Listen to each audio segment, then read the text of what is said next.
A few weeks ago, a month or two, I did a review of the Lowpro Photo AW200 rucksack backpack. I was a bit underwhelmed by it for various reasons, but on reflection I thought, as I hadn't used it at the time, perhaps I was being a bit unfair, and it might be a good idea to do a re-review after I'd used it for a month or two. And if you've seen any of my recent videos, you'll have seen a orange backpack on my back. It's been used about 4 or 5 times in the last month or two, so I thought it would be only fair to re-review it after it's been out in the field and you're well used. So what do I think of it? Well, here's the backpack in question. It's it's a nice rucksack, well made. I did buy this on the grey market, which I mentioned last time. I'll come to that at the end. So what are my impressions? Well, a lot of my initial impressions I think stand up still. I think in effect it's a triumph of design over practicality, in that I mean that there's a lot of sort of compartments and zips and straps and little nooks and crannies which I think are unnecessary actually. I think a far simpler bag would have been better, like the old Lowpro Photosack which I've got.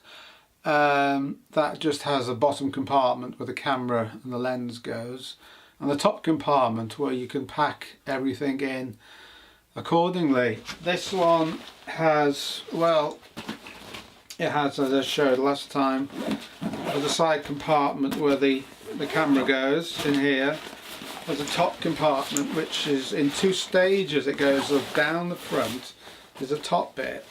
I didn't mention last time, it has on the side a thing for a camelback. Well, do you need a camelback when you're out shooting? You're not going to go backpacking with it. It's a day sack really, so do you need a camelback above a bottle of water, which it has got a thing at the side for a bottle of water? Does it need so many little compartments? Does it need this to be separate? Does it, you know, it's there's a lot of faffy fiddly bits on it. After saying that, I quite like it. I've used it. I generally take things like a Canon DSLR, a little DJI Spark and controller, cables, GoPro and selfie stick. The times I've used it, it's been used as a day pack, and I haven't taken cagoules, food, spare clothing, etc, etc, because frankly there's not a lot of room. It doesn't look a bad size, does it? It looks a reasonable size, but with all the dividers and all the walls in this sack, there's a lot less room than you'd imagine. I say I would much prefer the bottom section to be for the camera, the top section to be open, so you can just pack it as you want, put your cag at the bottom in case it's not needed, bits and bobs on top according to how you think the day will pan out and what you'll need and when. So yeah, it could have been designed better. It's yeah, the pluses are it's well made. It looks nice. I like the nice orange colour. Some people might find all the compartments etc to their liking. As I say, I personally would rather have a simpler 2 compartment sack. The negatives I've already gone over. Quality wise, yeah, I would just say it's a good quality bag, and this was bought on the grey market, which as I said in my last video, I bought a lot of stuff on the grey market because you save a lot of money that way. I paid £46 for it. It's going at over £100 in some places. Then it begs the question, is it a copy because it's come over from Hong Kong or China or wherever? No, I'd say not. As I said at the time, if it's a copy, it's a bloody good copy. I've bought Canons, Sonys, drones, DSLRs, mirrorless cameras on the grey market, and they're all perfect. They've come quickly. They're all very functional. In fact, this has been recorded on a Canon DSLR, which came from Hong Kong or whatever, and it came within a week, and it's been perfect. So, as I say, grey market. It's a controversial area. You pay your money, you make your choice, but I've saved hundreds and hundreds of pounds over the years by buying photography equipment, etc. So there you have it. Yeah, so overall I rated it at the time as on the Amazon scale 3 to 5. Well, I said 3.